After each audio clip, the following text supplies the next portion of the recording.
আজকে আমার মনে হচ্ছে যে আমার এতদিনের ইনকাম করাটা আমার জন্য সার্থক। আমার বিয়ের পর আমি যখন শ্বশুর বাড়িতে যাই তখন আমি বুঝতে পারি যে আসলে একটা মেয়ের ইনকাম সোর্স অনেকটাই দরকার, কারণ শ্বশুরবাড়ির পলিটিক্স খুবই ভয়ঙ্কর হয়। একটা সময় আমি উপলব্ধি করলাম যে না, আমার ঘুরে দাঁড়াতে হবে। শ্বশুর বাড়িতে আসলে মেয়েদের সবসময় মুখ বুঝে অত্যাচারিত অপমানিত সহ্য করাটা একদমই উচিত নয়। যারা আপনারা আমাকে অনেক দিন আগে থেকে দেখেন তারা হয়তো আমার বেশি অনেক কিছু জানেন, আর সবসময় তো আসলে সবকিছু শেয়ার করাও যায় না। আমার শ্বশুর বাড়িতে আমার যা সরকারি চাকরি করতো বলে আমাকে অনেক কথা শোনাতো, অনেক অপমানিত করতো। আমার শাশুড়ি মা অনেক ভালো ছিলেন, উনি এখন যদিও বেঁচে নেই। এরপরে হচ্ছে আমার ননাস, উনিও বেঁচে নেই। ওনারা ভালো ছিল, বাট আশেপাশের যে টক্সিক মানুষগুলো ছিল শ্বশুর বাড়িতে, চাস্তো জায়েরা থেকে শুরু করে চাচি শাশুড়িরা, এরাই বাহির থেকে পিন দিত আর সংসারে অশান্তি করতো।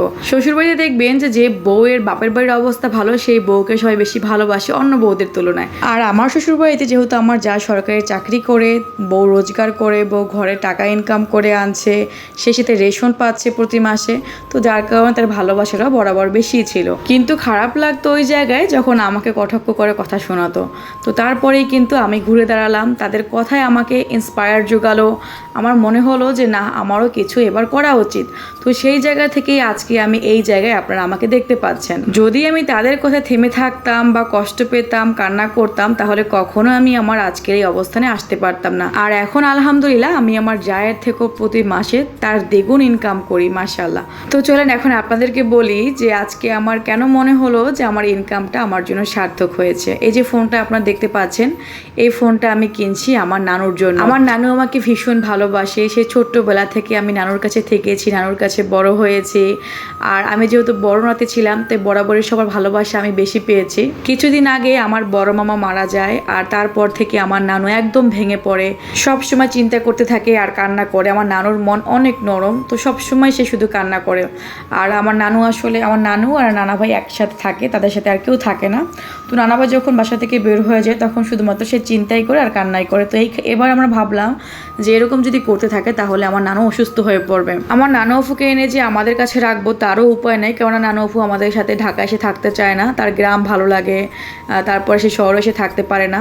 আর আমার নানা ভাই যেহেতু আছে, তো যার কারণে দুজনে মিলেই দেশে আছে, তো তাকে আমরা আনতেও পারতেছি। তো ভাবলাম যে কি করা যায়। তারপরে হঠাৎ আইডিয়া আসলো যে নানুকে একটা ফোন কিনে দেই। ফোন কিনে দিলে হবে কি, সে ওয়াজ দেখলো, গজল দেখলো, আমাদের সাথে ভিডিও কলে কথা বললো, তো এতে করে তার মনটা ভালো থাকবে আর সে একটা তালে থাকবে। তো এই চিন্তাধারা করেই আম্মুকে বললাম আর সিদ্ধান্ত নিয়ে আজকে সন্ধ্যায় চলে আসলাম মোবাইল নেওয়ার জন্য। এই যে দেখতে পাচ্ছেন আপনারা আমার হাতে টাকাগুলো, এগুলো সম্পূর্ণটাই আমার ইনকামের টাকা দিয়ে কিনছি আমি। যদিও বা এটা খুব দামি ফোন না, তারপরও আরও দামি ফোন দেওয়া যেত, বাট ভাবলাম যে নানু যেহেতু গ্রামে থাকে, একা মানুষ, তো ওই কারণে আমরা দামি ফোন আর দিচ্ছি না। নর্মালি যেন আপু আমার সাথে ভিডিও কলে কথা বলতে পারে, ইউটিউবে ভিডিও দেখতে পারে, তো এই কারণে কিন্তু এই ফোনটা দেওয়া হচ্ছে। আর এটা আমি আজকে কিনে নিয়ে সমস্ত সেট আপ করে দেন আপুকে কুরিয়ারে করে পাঠিয়ে দেব। তো এই যে আপনারাই দেখেন, আজকে আমার ইনকাম আছে বলে, আমি নিজে ইনকাম করি বলে আমি আমার নানুর জন্য এটুকু করতে পেরেছি। তো এটা কয়জন মেয়ে পারে বলেন?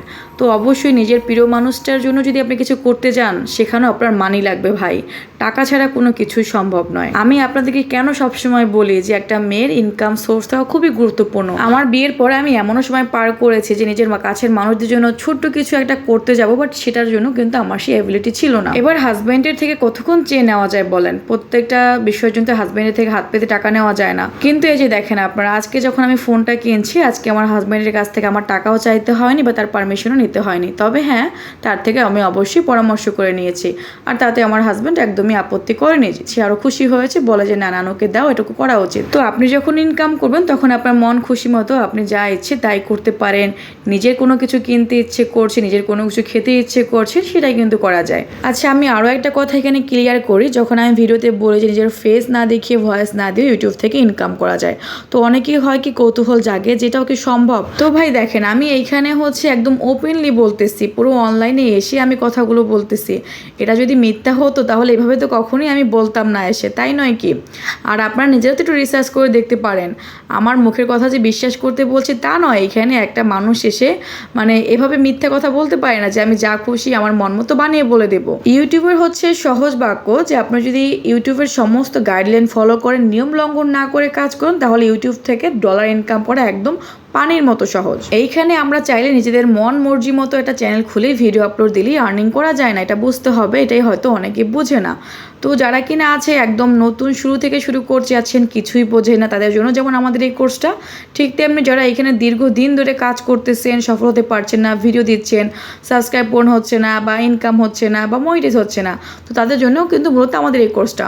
এখানে আপনারা চাইলে যেমন শুরু থেকে শুরু করতে পারবেন, আবার ঠিক যাদের চ্যানেল আছে তাদের চ্যানেলটা চেক করতে পারবেন যে আপনার চ্যানেল থেকে আর্নিং হবে কিনা। যদি আপনার সেই চ্যানেল থেকে আর্নিংই না হয়, তাহলে আপনি সেখানে যতদিনই কাজ করুন না কেন, আপনি তো এখান থেকে ডলার ইনকাম করতে পারবেন না। তাই আগে সঠিক নিয়মটা জানতে হবে, তারপরে কাজ করতে হবে। অনেক আপুরা আছেন গ্রামে থাকেন, অনেকে বলে আপু আমি ইংরেজি পড়তে পারি না, মোবাইল সম্পর্কে ধারণা কম, আমি কীভাবে কাজ শিখবো। তো আমরা কিন্তু সেইভাবেই কাজগুলো শিখে থাকি। আপনি জাস্ট বাংলা পড়তে আর লিখতে জানলেই হবে। যাদের ছোট বাচ্চা আছে যে নিজে ভিডিও বানাতে পারবেন না, তাদের জন্য হচ্ছে ইসলামিক যে কন্টেন্টগুলো আছে সেগুলো আমরা শিখে থাকি। এতে করে আপনার নিজের ভিডিও বানাতে হচ্ছে না, আপনার নিজের ফেস দেখাতে হচ্ছে না, ভয়েস দিতে হচ্ছে না, আপনি চাইলে সেগুলো নিয়ে করতে পারবেন। আমরা সেই প্রসেসগুলো আমাদের কোর্সে একদম A to Z শিখিয়ে দেই। তো যারা আপুরা আছেন যে ঘরে বসে কিছু একটা করতে চান, নিজে ইনকাম করবেন বলে, তো ইউটিউব এমন একটা প্ল্যাটফর্ম যেখানে আপনি সহজেই ঘরে বসে ইনকাম করতে পারছেন। আর এই ইউটিউবের থেকে ইনকামের সহজ রাস্তা আর কোনো কিছুই হতে পারে না। জাস্ট একটা সঠিক গাইডলাইনে থেকে আপনাকে কাজটা করতে হবে। আর যেটা হচ্ছে আমাদের কোর্সে চ্যানেলটা আমি নিজে হাতে খুলে সমস্ত সেট আপ, SEO থেকে শুরু করে চ্যানেলের সমস্ত যাবতীয় কাজটাই আমি নিজে হাতে করে সমস্ত কাজ শিখিয়ে দিই। তো যারা কিনা কোর্স সম্পর্কে জানতে চাচ্ছেন, উপরে স্ক্রিন নাম্বারটা রয়েছে, ইমো এবং হোয়াটসঅ্যাপ, আপনারা বিস্তারিত জানতে এখানে মেসেজ দিন। আর আপনার হাতে যে ফোনটা আপনারা এখন দেখতে পাচ্ছেন, এটাই কিন্তু আমার নানুর জন্য কিনে নিয়ে আসছি। আর দোকান থেকে হচ্ছে আমরা খুলে সমস্ত কিছু দেখে নিয়ে আসছি, চার্জার, পিন সব কিছু ঠিক আছে কিনা। আর ফোনের কালারটা হচ্ছে পিছনে দেখতে পাচ্ছেন স্কাই ব্লু কালার, দেখতে ভীষণই সুন্দর হয়েছে এবং ফোনটাও খুবই সুন্দর। তো আমি এবার এই ফোনটাকে সমস্ত সেটিংস ঠিক করে দেন হচ্ছে ইমো, হোয়াটসঅ্যাপ নামিয়ে সমস্ত কিছু একদম ওকে করে তারপরে আপুর কাছে পাঠাবো। আপু বলতে নানুর কথাই বলেছি, কারণ আমার নানুকে ছোটোবেলা থেকে আমরা আপু বলে ডাকি। তো ফোনটা কেমন হয়েছে দেখতে অবশ্যই কমেন্টস করে জানাবেন। আজকে ভিডিওটা এই পর্যন্তই, দেখা হচ্ছে পরবর্তী ভিডিওতে। সে ভালো থাকবেন, সুস্থ থাকবেন, আল্লাহ হাফেজ, আসসালামু আলাইকুম।